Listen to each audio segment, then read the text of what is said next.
In the winter of 1884, an army surgeon named Washington Matthews sat inside a Navajo medicine lodge and listened to one man recite, entirely from memory, a story that took 9 nights to finish.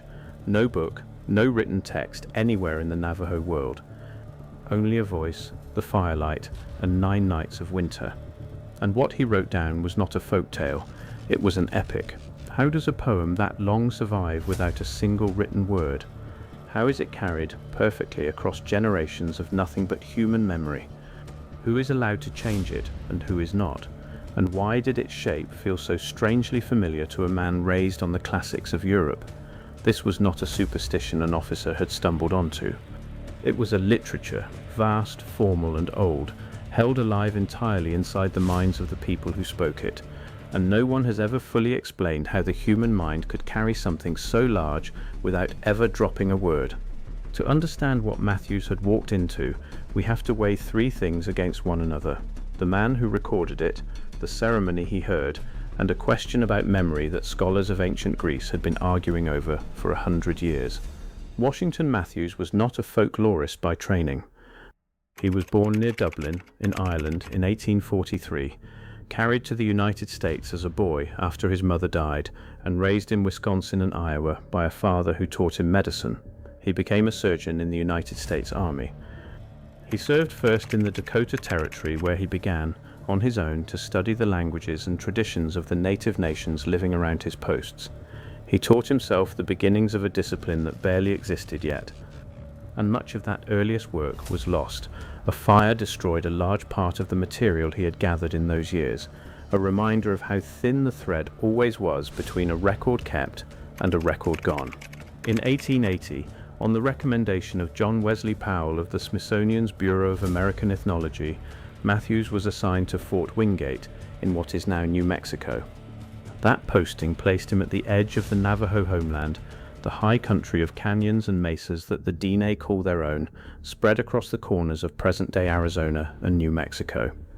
It is a landscape of red sandstone walls and deep, shadowed canyons, of cottonwoods along dry washes and rock faces that turn from ochre to blood red as the sun moves, and its heart, in Navajo tradition, is a place of sheer cliffs and ancient cliff dwellings where the oldest of their ceremonies is said to have first been given to the people, in a time before any of the outsiders who would later try to describe it had ever set foot on the continent. Only about 15 years before Matthews arrived, the United States Army had marched thousands of Navajo men, women and children hundreds of miles from that homeland to a bleak reservation far to the southeast, in the forced removal they remember as the Long Walk. Many did not survive the march or the years of confinement that followed. It was, by any measure, an attempt to break a people and remake them into something else. And yet when Matthews took up his post, the Diné had come back to their land, carrying their ceremonies intact in memory through captivity and return, and they were rebuilding a world that outsiders had assumed all along was simple. The very tradition Matthews would sit down to record had just been carried, unwritten, through an ordeal designed to destroy the people who held it. That assumption was the first thing to fall apart. The accepted view among white observers of the time was blunt and dismissive. An earlier writer, a Dr. Leatherman, had described the Navajo as a people with no traditions and no poetry, a people whose songs, he claimed, were nothing but a succession of grunts. That account had been treated for years as the authoritative one. It was, in Matthews' own words, exactly the judgment he set out to test. What he found overturned it completely. The Navajo, he discovered, possessed a multitude of legends, so many that he never hoped to collect them all. They held an elaborate religion, dense with symbolism and allegory. They kept prayers and songs so numerous and so precisely composed that there seemed to be one for nearly every circumstance of a human life. Matthews would go on to write that this body of tradition might, in its symbolism and its allegory, vie with that of the Greeks. It was an extraordinary sentence for a 19th century army officer to commit to paper. He was setting the oral literature of a people his own government had recently tried to erase beside the literature of ancient Greece, and finding no embarrassment in the comparison. None of this came quickly, and none of it came cheaply. Matthews did not simply walk into a ceremony and take notes. He learned to speak Navajo. He spent years in the company of the Hatali, the ceremonial singers, earning a trust that outsiders were rarely given, until he was allowed to witness rites that most settlers never saw and would not have understood if they had. He is said to have been admitted, over time, into knowledge normally kept closed to those outside the tradition. Whatever else he was not a tourist. He was a man who had put in the patient years and who had come to respect the people he was recording as the keepers of something he knew he could never fully possess. And the more of it he recorded, the better the comparison held. The ceremony that drew him deepest was one the Navajo call by a name Matthews rendered as the chant toward a place within the mountains, a great 9-night healing ceremony, performed only in winter, in the season when the snakes and the bears are asleep and the thunderstorms have passed. The Navajo held that to perform it at any other time of year could bring death by lightning or by snakebite. Matthews chose it as the first he would describe in full, because he had witnessed it more often than any other, and because it was the best known to the settlers living in and around the Navajo country. In 1887 he published his account of it. Scholars have since called that account probably the first full record of a Native American ceremony ever put into print. To sit through it was to watch an entire world assembled by hand and then, at dawn, swept away. Over its 9 days the ceremony called for hundreds of songs to be sung in their exact order, for long and formal prayers to be spoken without a single error, and for intricate paintings to be built on the floor of the lodge in dry, coloured sand, the pigments ground from charcoal, from ochre, from crushed stone and pollen, and let fall through the fingers, grain by grain, into precise images of the gods, some of them spanning the whole width of the lodge floor. And then, the same day they were finished, they were wiped away. Nothing of them survived the ceremony that made them. Nothing was written, nothing was kept. The entire structure lived in the trained memory of the ceremonial singer, and it had to be reproduced correctly each time, because a mistake was not thought of as an artistic flaw. It was thought to break the healing itself. But what matters most for our purposes is not the medicine, it is the story wrapped inside it.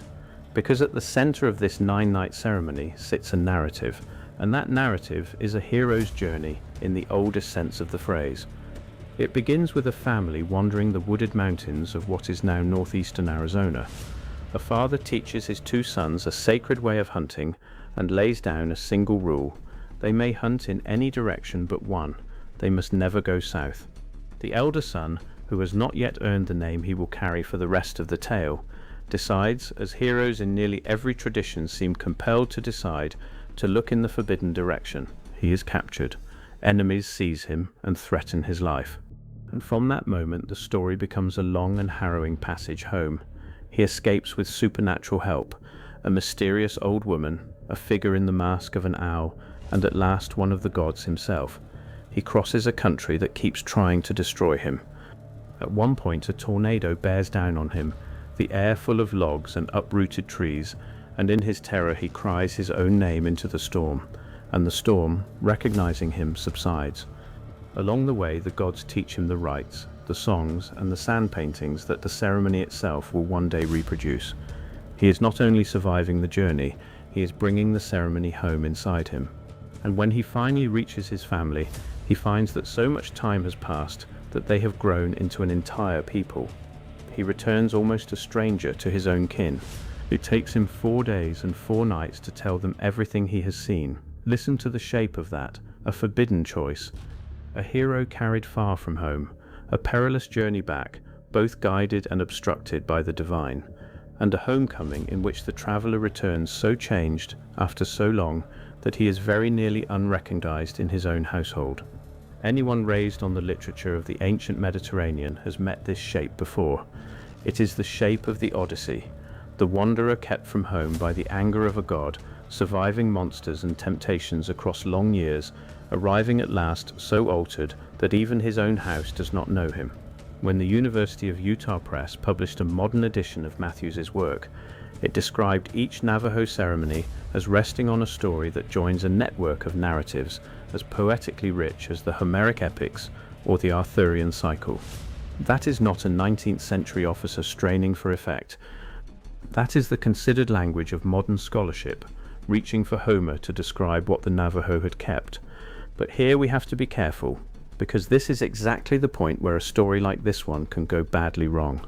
It is tempting to leap from resemblance to connection, to suggest that some lost contact, some ancient crossing of the ocean, must link the singers of the Navajo mountains to the poets of the Aegean. That leap is not supported by the evidence, and serious scholars set it aside. The Greek tradition and the Navajo tradition are, as one classicist has put it plainly, historically unrelated to one another. There was no meeting, there was no borrowing. Whatever the resemblance is, it is not a road anyone can draw on a map. So what is it? This is the point where the ceremony stops being a curiosity and becomes a genuine puzzle, one that reaches all the way back into the study of Homer himself. For most of the 19th century, classical scholars had been quietly troubled by a problem they could not solve. The Iliad and the Odyssey together run to nearly 28,000 lines of tightly metered verse.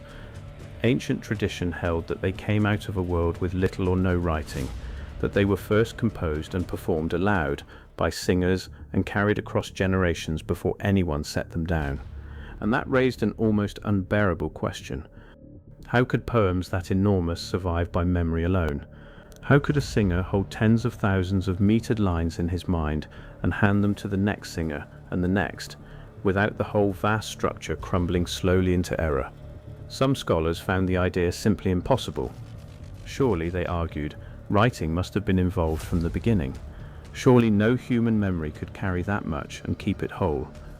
And then, out in the field, the objection began to come apart, because researchers kept finding living traditions that did exactly the thing the skeptics had called impossible. In the early 20th century, the American scholar Milman Parry and his student Albert Lord traveled into the mountains of the Balkans and recorded living oral poets composing enormous epic songs in performance, leaning on stock phrases, repeated scenes, and inherited structures to build and rebuild vast poems with no written text anywhere in reach. The lesson landed like a thunderclap on the study of Homer. What Parry and Lord came to understand was that the singer was not memorizing a fixed text word for word, the way a modern actor memorizes a script. He was working from something more flexible and more durable than that, a deep store of set phrases, familiar scenes, and inherited patterns that let him compose the poem anew each time he performed it, while keeping its story and its shape intact. The memory was not a recording, it was a craft. And a craft, unlike a manuscript, could be trained into the next generation and the next. A living human tradition really could carry an epic.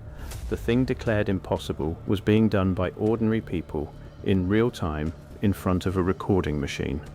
Now set that discovery beside what Washington Matthews had already witnessed a full generation earlier in a medicine lodge near Fort Wingate, a single Navajo singer holding in memory hundreds of songs and dozens of formal prayers and the entire narrative of a hero's journey, reciting across 9 nights a body of sacred poetry that had to be exactly right, because in the Navajo world there was, by tradition, no permitted margin for error in the holy words.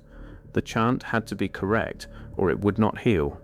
The very discipline that made the poetry sacred also made it precise. This is the collision at the center of the whole story. The exact feat that classicists had spent 100 years insisting was barely conceivable for the ancient Greeks, was being performed, fluently and correctly, by Native American singers whom that same century of European scholarship had waved away as a people with no poetry at all. What one tradition called impossible, another treated as ordinary practice, and the men who could do it were living, at that moment, in the canyon country around Fort Wingate, while an army surgeon filled his notebooks in the lamplight and turned the crank on a wax cylinder machine, one of the earliest tools of its kind, trying to catch a few of their voices onto fragile hollow wax before those voices, and the men who owned them, were gone for good. He could capture only fragments. A cylinder held only minutes, a ceremony held 9 nights. Most of what he heard could never be saved by the technology of his own century, and he knew it, because that is the other half of what makes this window so fragile. Matthews was writing in the immediate aftermath of removal, of military conquest, of the deliberate campaigns to take apart native life across the American West. The knowledge he was recording lived only in the minds of individual singers, men who had trained for years, sometimes for decades, to hold it. Every one of them who died without passing it to a student carried a portion of that library into the grave with him. The tradition was not written down. It could not be pulled back off a shelf once it was lost. It existed only for as long as the chain of living human memory held, and that chain was, in those years, under enormous strain. So why do the two traditions rhyme? Why does a hero on the far side of an ocean, in a language no Greek ever heard, walk the same road as Odysseus, the forbidden step, the captivity, the divine guide, the long return, the homecoming that is almost a stranger's arrival? If it is not contact, then what is it? The most honest answer is that we do not fully know, and that the not knowing is the part worth sitting with. Some scholars point to the deep machinery of memory itself, the way an oral tradition, in any culture on earth, leans on repetition and pattern and the familiar arc of a journey, precisely because those are the things a human mind can hold and hand onward. A story built to be remembered may tend, wherever it is built, toward the same load-bearing bones. Others suspect something deeper still, that the human mind, set the task of turning a whole life into a story worth keeping, reaches again and again for the same few shapes, because those shapes are how we make sense of what a life even is. The comparison, as careful scholars keep insisting, proves no link between the peoples.